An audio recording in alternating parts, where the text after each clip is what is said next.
राष्ट्रवादीचे नेते आणि मंत्री अनिल पाटील आपल्या सोबत आहेत। सर, आपण पाहतोय की छगन भुजबळ जे आहे ते वेगळा निर्णय घेतील, वेगळा विचार करत अशा प्रकारे चर्चा होती। मात्र त्यांनी एबीपी माझाशी बोलताना म्हटलं आहे, मी कुठल्याही पक्षात जाणार नाही, मात्र मी अजित पवारांसोबत नाही तर राष्ट्रवादी सोबत आहे। याचा अर्थ काय? नाही, मुळामध्ये राष्ट्रवादी काँग्रेस पक्षाचा प्रत्येक कार्यकर्ता हा राष्ट्रवादी काँग्रेस पक्षावरती प्रेम करतो आणि आमच्या सगळ्या कार्यकर्त्यांनी अजितदादांचं नेतृत्व हे स्वीकारलेलं आहे। पक्षासोबत आहे म्हणजे याचा अर्थ काय? राष्ट्रीय अध्यक्षांसोबत आहेत, त्यामुळे त्याचा वेगळा अर्थ काढण्याची आपल्याला मला असं वाटतं की आवश्यकता नाही। भुजबळ साहेब हे पक्षवाढीच्या दृष्टिकोनातूनच आतापर्यंत सल्ले देतात आणि ते सल्ले काही गैर नाही। पण त्यांची इतर पक्षांच्या नेत्यांशी सुद्धा भेटीगाठी झाल्या अशी सुद्धा चर्चा होती। इतर पक्षाच्या नेत्यांशी कशाच्याबद्दल भेटी झालेल्या आहेत आणि इतर पक्षांबरोबर जर का चर्चा करायला विकासाच्या दृष्टिकोनातून इतर चर्चा असतील तर त्यात गैर काही नाही आहे। कुठल्या पक्षाच्या नेत्यांबरोबर फोनवर बोलू नये, त्यांना भेटू नये असला काही प्रकार नसतो। पण राजकीय दृष्टिकोनातून जर का तुम्ही प्रश्न उपस्थित केला असेल तर भुजबळ साहेब हे राष्ट्रवादी काँग्रेस पक्षाचे प्रमुख नेते आहेत आणि प्रमुख नेते असल्यामुळे हे राष्ट्रवादी काँग्रेस पक्षामध्ये त्यांनी जो सल्ला दिलेला असतो त्या पद्धतीने आम्ही चालण्याचा प्रत्येक कार्यकर्ता प्रयत्न करतो। लोकसभेच्या निवडणुकीनंतर राष्ट्रवादी ही महायुतीत राहील की नाही अशी राजकीय वर्तुळात चर्चा आहे। काय नेमकं अंतर्गत चालू आहे? नाही, ह्या प्रश्नाचा प्रश्नच उद्भवत नाही। तिन्ही पक्षाचे वरिष्ठ जे आहेत त्या वरिष्ठांच्या माध्यमातून सातत्याने लोकसभेमध्ये कुठेतरी आपल्याला थोडंसं संख्याबळ कमी झालं, अपयश कुठेतरी आलेलं आहे, ते मान्य करावं लागेल। त्याच्यामध्ये सुधारणा करून येणाऱ्या विधानसभेसाठी, येणाऱ्या पुढच्या स्थानिक स्वराज्य संस्थांच्या निवडणुकींच्या दृष्टिकोनातून एक रणनीती आखली पाहिजे आणि त्या दृष्टिकोनातून तिन्ही पक्षाच्या वरिष्ठांची चर्चा चाललेली आहे। एकत्रच असणारे या वल्गना आहे, याला काही अर्थ नाही। लोकसभेमध्ये जो पराभव झाला त्यामध्ये सगळं खापर जे आहे ते राष्ट्रवादीवरती फोडलं जाते, अजित पवारांना बळीचा बकरा बनवलं जाते असं रोहित पवार म्हणतायत। हे रोहित पवारांचं मत आहे, ते रोहित पवारांच्या मताला फार काही आम्ही किंमत देत नाही।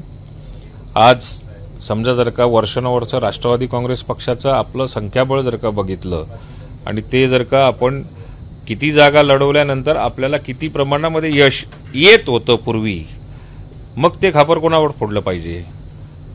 आपल्याबरोबर 2024 नंतर 23 नंतर समजा जर का हा काही आम्ही वेगळा निर्णय घेतला असेल आणि सत्तेमध्ये भारतीय जनता पार्टी आणि महायुतीमध्ये जाण्याचा निर्णय घेतला असेल, पण त्या अगोदरच्या निवडणुका ज्या झाल्या असतील तर त्या निवडणुकांमध्ये आपलं संख्याबळ कमी झालं तर मग ते कोणावर खापर फोडायचं? असं नसतं। शेवटी त्या वेळची ती परिस्थिती असते। त्यामुळे रोहित पवार साहेबांना त्याच्याविषयी फार काही बोलण्याचा अधिकार नाही, कारण याच्या अगोदर खापर फोडायचं असेल तर ते कोणावर फोडावं हे सुद्धा त्यांनीच सांगावं। नाशिक पदवीधर शिक्षक मतदारसंघामध्ये जे आहे ते नरहरी झिरवळ यांनी महायुतीच्या उमेदवाराला पाठिंबा देण्याऐवजी संदीप गुळवे जे महाविकास आघाडीचे उमेदवार आहे त्याला पाठिंबा देण्याचं जाहीर केलेलं आहे। कसं बघता याकडे? नरहरी झिरवळ नाही, मला काही ऐकायला मिळालं नाही ते, पण महायुतीचा जो काही उमेदवार असणार आहे त्या उमेदवाराच्या पाठीशी उभं राहण्याची स्पष्ट सूचना या तटकरे साहेब असतील, अजितदादा असतील यांनी आम्हाला दिलेल्या आहेत आणि ते आम्ही आमचं कर्तव्य पार पाडू। त्यांचं म्हणणं आहे की संदीप गुळवेंशी घरचे संबंध आहे त्यामुळे मला मदत करावी लागेल। त्यांनी काय म्हटलेलं हे मी काही ऐकलेलं नाही, परंतु महायुतीच्या उमेदवाराच्या पाठीशी आम्ही उभं राहिलं पाहिजे अशी आमची भूमिका आहे। सर, राज्यामध्ये पावसाने अजूनही दडी मारलेली आहे, अनेक ठिकाणी दुष्काळी परिस्थिती आहे, काय नेमकं राज्य सरकार प्रयत्न करत आहे? परिस्थिती अशी आहे की मागच्या वर्षाच्या तुलनेमध्ये ह्या वर्षाचा आपण जर का विचार केला तर मान्सून मागच्या वर्षी कधी आला होता आणि आज ह्या महिन्यामध्ये कधी सुरू झालेला आहे, तर मान्सूनचं वाढतं प्रमाण येणाऱ्या काळामध्ये आपल्याला बघायला मिळणार आहे। पाणी टंचाईच्या बाबतीमध्ये जो प्रश्न होता तो पाणी टंचाईच्या बाबतीमध्ये शासनाच्या माध्यमातून प्रत्येक कलेक्टर हा चांगल्या पद्धतीने त्या ठिकाणी हँडल करतोय। ती टंचाई कुठे भासणार नाही याची काळजी आणि दक्षता घेतली जाते।